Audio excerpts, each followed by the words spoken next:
路加福音第19章，榮入聖城。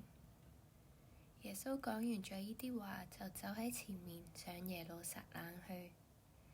快到伯法其同伯大尼喺名叫橄欖山嘅地方，佢打發兩個門徒，話：你哋往對面村子裏去，進去嘅時候會看見一匹驢駒拴喺嗰度，係從來冇人騎過嘅，將佢解開牽嚟。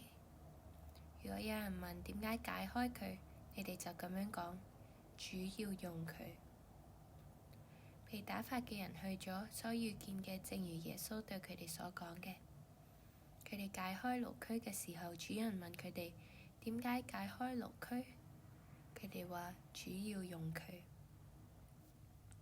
佢哋將驢駒牽到耶穌嗰度，將自己嘅衣服搭喺上面，扶耶穌騎上。佢前進嘅時候，眾人將衣服鋪喺路上。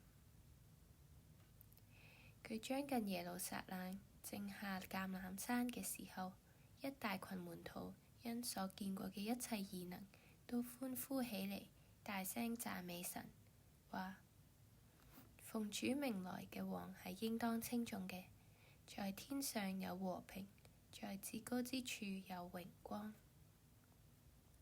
人群中有幾個法利賽人對耶穌話：老師，責備你嘅門徒啦。耶穌回答：我告訴你們，如果係呢啲人閉口不說，石頭都要呼叫起嚟。